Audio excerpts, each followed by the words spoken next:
جی ناظرین، میں ہوں آپ کا میزبان باؤ ہارون چشتی. آپ دیکھ رہے ہیں نڈر نیوز. ناظرین گرامی قدر، میں آج ایک ایسے ٹاپک کے اوپر آپ سے بات کرنے جا رہا ہوں جو کہ میں چاہ نہیں رہا تھا اس کے اوپر بات کروں، لیکن کرنا اس لیے ضروری ہو گیا چونکہ بات آ گئی ہے حضور پاک صلی اللہ علیہ وسلم کی ختم نبوت کے اوپر. چونکہ آپ کو پتہ ہے ختم نبوت کا سہارا لینے والے یہ صرف پہلے حق خطیب نہیں ہیں، بلکہ ختم نبوت کا سہارا لینے والے اس سے پہلے بھی بہت آئے ہیں اور وہ بڑی بری طرح ناکام ہوئے ہیں. میرا آج کا جو ٹاپک ہے وہ ہے حق خطیب کے حوالے سے، جو کہ اقرار الحسن کا اور ان کا آپس میں جو ایک چپکلش چل رہی ہے، جس کو تو میں یوں کہوں گا کہ ایکسپوز آف حق خطیب. ناظرین گرامی قدر، میں آج آپ کو اس ولاگ میں یہ بتاؤں گا کہ حق خطیب کس حد تک سچا اور کس حد تک جھوٹا ہے.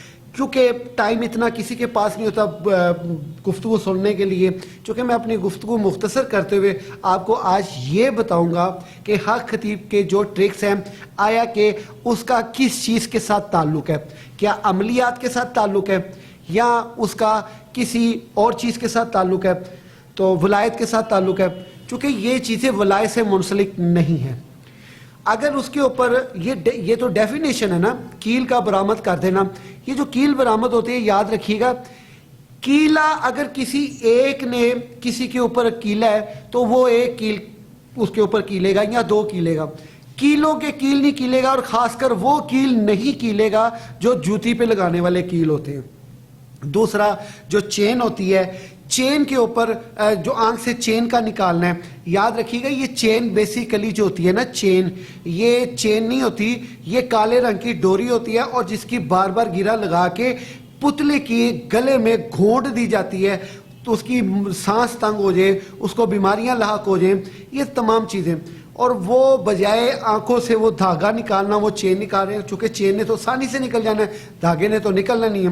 چونکہ اس کا جو عمل کی رجت ہے، خاص کر اس کالے علم والے پہ رجت ہے، اس کے لیے جو چین جو ہوتا ہے وہ کپڑوں سے، لباس سے جھڑتی ہے، نہ کہ آنکھوں سے یا منہ سے.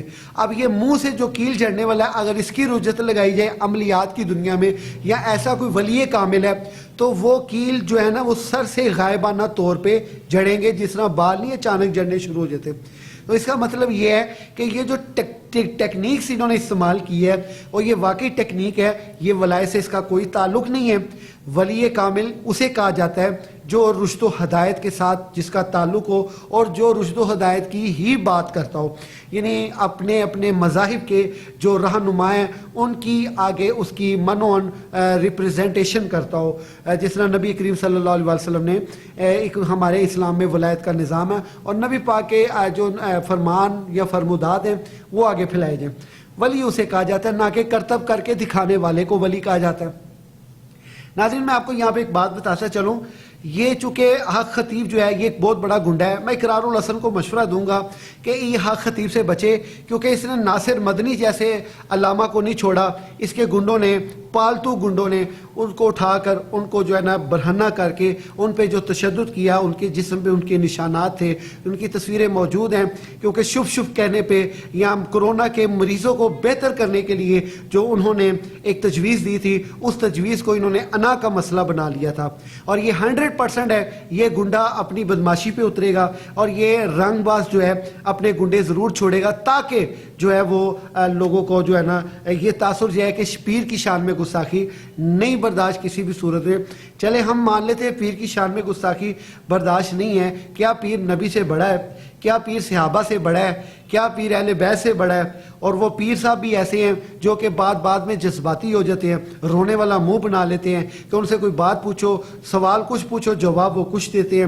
تو ناظرین گرامی قدر، یہ ایک چھوٹی سی ایک ٹیکنیک آپ کی خدمت میں لے کے حاضر ہوا تھا. اس کے اوپر تفصیل سے میں گفتگو انشاءاللہ تعالیٰ قریب کروں گا، لیکن میں ابھی آپ کو یہ بتا دوں کہ ختم نبوت کا سہارا لینا جو ہے یہ بالکل صرف یہ نہیں، ختم نبوت کا پاسبان یہی نہیں رہ گیا. اہل دیوبند حضرات بھی ہیں، اہل تشیع حضرات بھی ہیں، تاجدار ختم نبوت زندہ باد. اہل حدیث بھی ہے، تاجدار ختم نبوت زندہ باد. تحریک لبیک والے بھی ہیں، تاجدار ختم نبوت زندہ باد. مجھے یہ افسوس ہے کہ جتنے بھی تاجدار ختم نبوت کا نعرہ لگانے والے ہیں، ان کے کسی بھی لیڈر کا ابھی تک یہ بیان اس کے خلاف کیوں نہیں آیا ہے کہ بھی اس کا سوال کچھ ہے تو آگے تاجدار ختم نبوت لے آتا ہے. اس کا بالکل یہ بالکل ایسے ہی ہے جو نبی کریم صلی اللہ علیہ وسلم کو آخر الزمان نبی نہیں مانتا، اس سے بڑا بے شرم، بے حس، بے حیا اور بے غیرت قسم کا شخص کوئی بھی نہیں ہے، چونکہ یہ نبوت کے دروازے بند ہو چکے ہیں، اب امامت کا ولایت کا سلسلہ جاری و ساری ہے۔ تو اس پہ جو ہے اگر کوئی یہ کہے کہ جی میں سرکار دو عالم صلی اللہ علیہ وسلم سے میری محبت زیادہ ہے، کوئی شک نہیں، ہر کوئی محبت جتلانے کا حق رکھتا ہے، لیکن اس کا مطلب یہ نہیں ہے کہ اپنے ٹرکس کو ڈیفائن کریں، اپنی جھوٹی کرامات کو ڈیفائن کریں۔ اگر اتنا ہی مسئلہ ہے، آپ کے قریب ایک ہاسپٹل ہے، وہاں پہ آپ تشریف لے جائیں، جتنے بھی ہیں یہ کرامت تو سمجھ میں آئے گی نا۔ اب یہ ہو کہ وہ لوگ آپ کے پلیٹڈ نہ ہوں، وہ آپ کے لوگ پیڈڈ نہ ہوں کہ وہ وہاں پہ آپ جائیں تو وہ بندے ہی آپ نے رکھے ہو سارے ٹھیک ہو کے باہر آ رہے ہیں۔ یہ بالکل ٹھیک تجویز ہے، علماء کرام بیچ میں پڑھیں اس فتنے کا خاتمہ کرنے کے لیے۔ اس معاملے میں میں اقرار الحسن کے بالکل ساتھ ہوں، شانہ بشانہ ہوں، اور انشاءاللہ تعالیٰ اس کا ساتھ دوں گا۔ اسی کے ساتھ اپنے میزبان کو اجازت دیجیے، انشاءاللہ نئے پروگرام کے ساتھ آپ کی خدمت میں ضرور حاضر ہوں گا، اسی ویلوگ کو لے کے۔